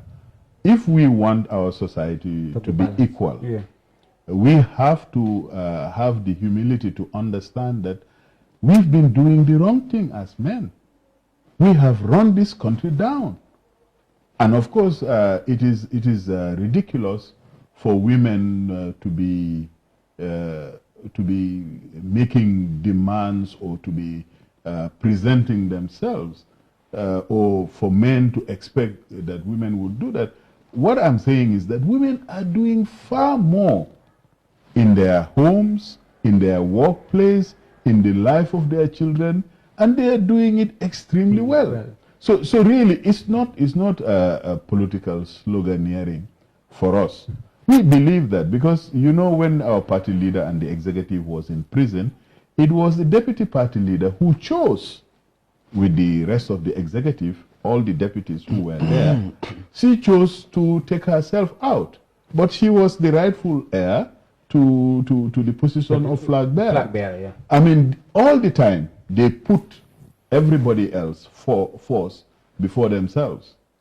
What we need in this country is a change of orientation. People need to stop thinking about women as if they are tokens, as if they are incompetent. The unaccounted work that they are doing, if you go to all these societies, whether it's in Asia or in Europe, food and the other cultural activities are completely dominated by women. And these things are accounted for in the GDP. But you go to your house, you know, the woman does the cooking, she takes care of everything, and nobody is paying her for that. Nobody is even accounting for that. So really, we should stop saying that if they are competent. Of course they are competent. If they venture in or if they come there as intellectuals. You know, we have been in class with women all the time and they have got better grades than us. So really, I think our society needs some kind of rebalancing, and we should be committed as political leaders to be ready for the competition, because this is exactly what it is going to be. Once the woman comes in, she does the delivery perfectly well. So you, the man, or I, the man, would be, you know, hesitating because I know that I could not deliver at that level. So I really think when we talk about this on platforms like this, let us have no caveats. Women are ready for leadership and they should be embraced within all our political parties. Of course, I would prefer for them to come to UDP because it's the home of all women. But I mean, what I'm saying now is very encouraging to see political parties embracing women, and I think we congratulate the GDC for putting up candidates in Kerr. and the NPP also for putting up a female candidate. This is how you do it. There is no ifs or buts about it. You must give them the chance. Thank you. We are running out of time. And now let's talk about briefly. You have 1 minute to tell us about the by-elections. What are the lessons that we learned? What do you think could be clarified or rectified next time? We sat over the issue and we do a post-mortem of what happened. At party level, there are a lot of points that were raised. But the most important thing is that we need to be very, very, very vigilant with our electorates, meaning to be in touch with our electorates. I'll give you an example. Just during the campaign, the NPP was delivering buckets, pans, even cooking. Yeah, I saw that in Dalaba. That's what they were doing. How can a party go buy a plate and go and give it to somebody for him or her to vote for you? See, these are some of the things we need to take into account. But we've seen the GDC give handout bohos and other, and even motorbikes. But GDC, I'm telling you, gives not to vote for them. I'll give you an example. During the last parliamentary, Nana, a village called Nana, voted for for NPP. We had, I cannot remember off head now what we had, but NPP won in that village. But immediately after the election, the committee in the village sat and they say, before the elections, we were told that they will buy a scooter, not scooter, bicycle with a carrier, motorbike with a carrier like a trailer. We understand. Now, the party bought that for the villagers, so that when their women are in labor or they want to deliver, they can go use it safely to the nearest hospital, because they are very far from the health centers. Now, they went and delivered this immediately after the elections. So that will tell you that Mama, all what he's doing, or what the GDC party was doing, was not for people to vote for GDC. It wasn't. It was seen that they needed it, and it was provided to them. That's how we gave it. Dodou, briefly, Mr. Suwareh Jabai just mentioned that if the GDC gives something, it's not for in exchange of votes, but if the NPP does, it is for votes. So what are the lessons would you draw from these by-elections, considering what he just mentioned? And what do you think could be done better next time? For me, giving out or helping communities, I don't think it's a problem, because at times you don't know the intent at which people do it. What I'm talking about, sneaking at night, these are issues that whatever you cannot do in the open, why sneak at night? These are the concerns I have, and I am telling the IEC to be more vigilant, especially whatever is against the law. Let them take steps, actions be meted. That will help, if not to eradicate, but to minimize it. But if people go about it and it is against the law, and information you receive or you see evidences of it and you tend to ignore, you're not contributing in suppressing it, and rather it's being encouraged. And I believe this lesson should be learned, and people should be sensitized. At times when you make a lot of promises, people elect you to office, you don't deliver, others use it against you. That this MP that was here or this councillor said this and nothing happened. So they use this type of campaign, this is why they're trying to buy certain things to show you that for us we're action oriented, give us your votes.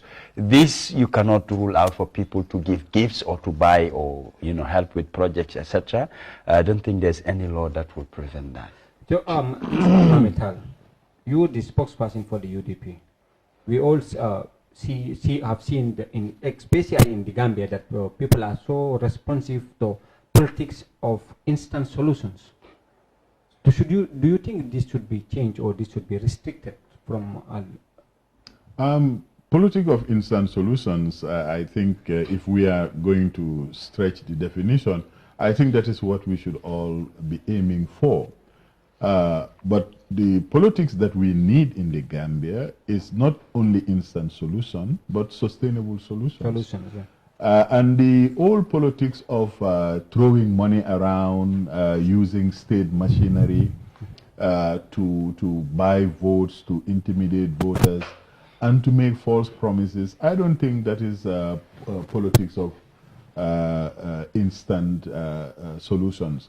I really want to say that the Kerr by-election and the Nyamina West by-election were a learning point for us, but we are not really very surprised.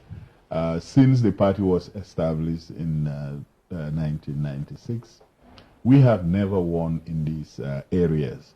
And we take it in very good faith that in a democracy it's not possible to win every vote of the electorate. And for that reason, we were very conscious that GDC has a very good chance, and they have been doing progressive politics, because helping communities when they are in need is what every organization that has been established in the world to make change does. If you can help your neighbor in this neighborhood, you should do it. And we learned also that in Kerr, Kerr is in the North Bank region. Yeah. Kerewan Area Council has a majority UDP councillors, and the chairman is UDP. So we take it in our stride. We don't think it is a referendum on popularity of the GDC or of the UDP. Those who have managed to come in, both the National Assembly member and the councillor, should prove their worth in the remaining time in their term. Mm-hmm. And from there, the people should also judge them based on their performance. But I think it's a good thing that in a democracy, you change your leaders as and when it happens. Okay. GDC, just briefly, we are already time constrained. And now, your final words with regards to the by-elections. Because we've seen your party leader give calls for a potential alliance with other parties to remove the incumbent NPP in government come 2021. Yeah, it's good to mention this. I just want to put on record that we were never officially in alliance with UDP. UDP is a Gambian party, and what they feel that should be done for the area is not being done. And the government there who should do it did not do it. And secondly, they said that the seat was a GDC seat. And the remaining 20-something months, 1 year, 4 months, 15 months, yeah. You know, they should leave it to GDC to continue. That was their feeling. But whoever did not want that, they will challenge you. So NPP wanted to take the seat, and UDP said, we are going to support GDC to retain the seat. And I'm going to put on record, we appreciated what they have done. From the onset of the campaign, we were with them. In fact, the chairman of the constituency chairman used to be our campaign chairman. So you see, that's why we are saying that we worked very closely. But I'm put on record, this was never a coalition. Okay. Dodou, talking about the political party strongholds, and the UDP just mentioned that they understand that they are already majority in the Kerr Area Council. And the APRC, we see that the Western region and KM is part of your, we can call them your strongholds. So how did you come about putting up a candidate in Kerr, more so in the North Bank region? The candidate came forward expressing his desire to be a candidate for the APRC, that we welcome. It's not like we went in and scouted for people, no. He came forward boldly and said he would want to contest under the APRC ticket. We throwed our weight on him, give him all the support that he needed. That's how it all emerged. We, to be honest, wanted a candidate in Nyamina West, but NPP strategies, happens to eradicate that. The tactic they came with, the guy said he applied to NPP. If they don't choose him, he's going to be a candidate for APRC. What they did after selecting their candidate, they offered him scholarship, gave him money, and tell him not to be APRC candidate. So at the time it happened, it was very timely, tactically, that we could not search for another candidate. That's why we could not put up a candidate, in Nyamina West. So such type of politics, I'm not saying it should not happen, but it really needs to be reconsidered. Throwing all those millions from where? It's definitely, a call of concern. Okay. All those millions where, and when the health facilities don't have enough drugs in store. Mr. Taal, your closing remarks. We are heading towards a presidential election, which would be a genuine referendum on the record of this government. The record of this government, every Gambian can now see clearly. If it is a scorecard, you will see a lot of zeros or a lot of Fs, because there is no area of governance that we have seen transformation or reform or improvement in the quality of services, whether it's water, electricity, education. I mean, it is extremely important for Gambians to wake up from this politics of following comments or responding to comments. Let us build a progressive, serious, unified nation to make sure that every Gambian has the opportunity to live to the full of their potential. This transition has been hijacked by people who have nothing to offer, no projects to change the quality of lives of Gambians. Quite frankly, we have ourselves to blame if this kind of situation keeps continuing. In 20 years, Senegal has transformed its development trajectory, so has Rwanda, so has Cape Verde.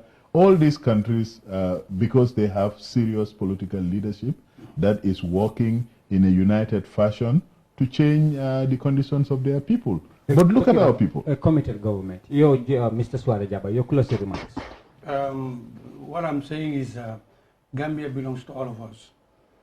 I know we are in different parties, political parties, but we are all hoping and aiming for a good future of the country.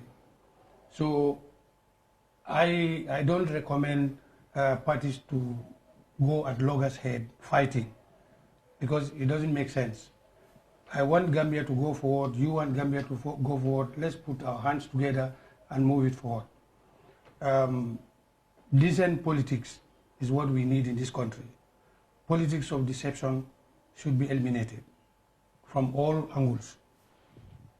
My advice is that we should work hand in hand to make sure that we move this country forward. Thank you. Should work hand in hand. Dodou, your closing remarks. Want to use this opportunity to thank Mr. Taal, Mr. Suwareh Jabai, for dilating in most of these issues. I believe it will help Gambians a long way. And also to thank the IRI for creating such a platform whereby people can express their views.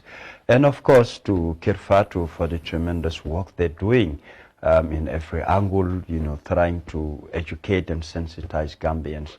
I definitely appreciate being in this platform, and I hope people will listen keenly, not just to try to digest what has been said, but to create a way out in thinking positively for us collectively as Gambians to achieve the Gambia that we all yearning for. And these are just platforms that people express our views, our opinions. It does not mean what we say, that's it, or it's the right thing. No, we're just not perfect. We're just expressing our views and concern. And thank you for the time. Thank you very much, viewers. This was the Facebook Town Hall brought to you by the International Republican Institute. And my guests were Mr. Suwareh Jabai from the GDC and Mr. Almamy Taal from the UDP and Mr. Dodou from the APRC. It's good having you as a guest, and it was a really interactive conversation. So we take a leave of you until next time we come your way. This was the Fatou, this was the Kerr Fatou Town Hall organized by the International Republican Institute.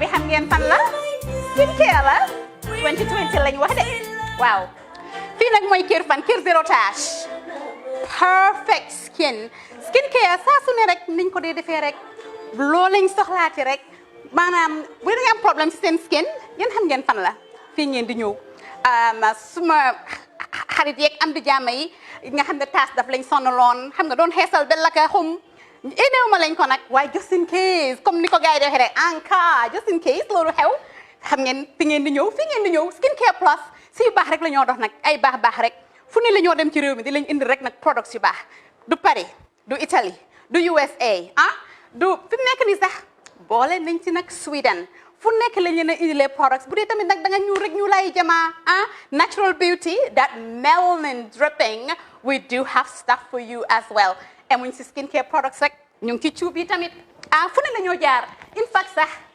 last commercial bi ñu defoon waxuñ leen woon ne dañoo dox ci ay kawar 9A grade rek nag waaw we do have bundles as well hair si lu ne la ñoo dox ñun ñu ngi ci rafetal jigéen rek luy taaral jigéen rek waaw boo leen di tukki tamit bëggoon rek classic suitcase dañoo dox ci ay Samsonite duñ dee indi any brand of suitcases though other than Samsonite comme li ma dee wax rek boo eggee airport dëri Samsonite dafa am nuñ laa xoolee waaw ngeen ne lan nag waaw skin ci moom la ñu gën a xamee nag skincare products ci moom la ñu gën a xamee ñu ngi dox tamit bentee tamit si ay dàlla man nag skincare mooy suma specialty xam nga rek jigéen bu sa xar kanam réglé loo def mu jag am nañ Patricia Reiner Kiwi Eye the whole range Lighten Up Gold Tomatine I mean the list can just go on and on and on and on lépp loo xam ne rek luy taaral jigéen la ci yooyu rek la ñoo dox skincare plus nag emuñ si Gambia rek ñu nga United States ñu ngi Gambia fii ba pare bu dee yaa ngi anywhere in Europe mun nañ la ko mail within 3 days rek ñetti fan rek nga jot say diw emuñ si loolu rek dañ laa consult tamit balaa ñu laa jaay diw dinañ def a free consultation pour wax la rek exactly li nga xam ne moo méngoo ak sa kanam dinañ leen wax tamit ne rek am nañ perfumes fragrances men's shirts accessories we do dresses as well we do blouses I mean we do shoes name it we do them Skincare Plus 2020 is our year of perfection zero task fi mu nekk nii réew mi fii kenn waratu fi task kenn waratu fi am problème kanam kenn waratu fi am problème yu picca boo ko amee dafa fekk ne rek ñëwuloo ci place bi fii love like fire bring my love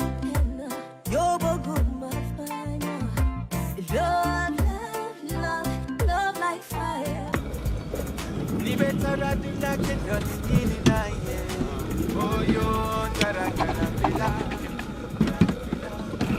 No, ini bara. Okay. Welcome. Basically, lot of lala me along is cool, man. That I can really relax. What the madam? Yeah, what the madam? Yeah, that's somebody. That's right. Grand Villa.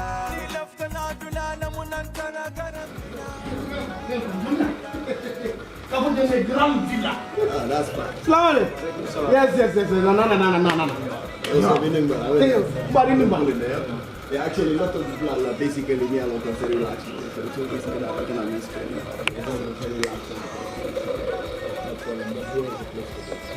Nina Fanny say what? Nidia, Nena Grand Villa is the best guest house in the Gambia.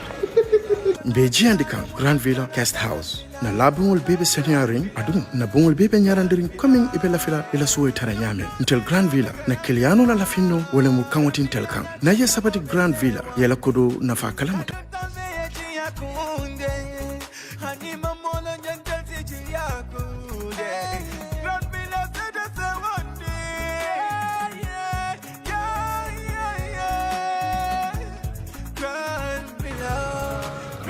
Oh man, this is like a paradise. I know. I so much love this place. Yes, thank you. Trust me, I love this place. You come to someone and you're watching what? Yeah. I know to Gambia. Grand Villa. I tell you. I love this place. Okay. I love this place, man. Oh yeah. Ni lafta na kuwa keso sotola. Futama Oljuntum Paradise Estate. Mbaya kumandiroke 7527218. Wale futana website auto www.grandvillaguesthouse.com. Grand Villa Guest House.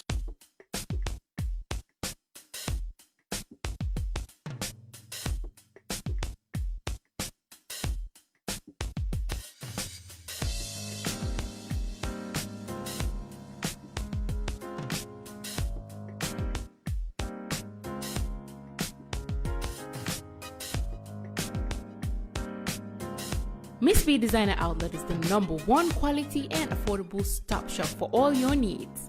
Get your evening dresses, suit and ties, office wears for both ladies and gentlemen, beach wears, sport wears, pure leather shoes for men, quality belts, bags, heels for all beautiful ladies, original perfumes, accessories, and a lot more.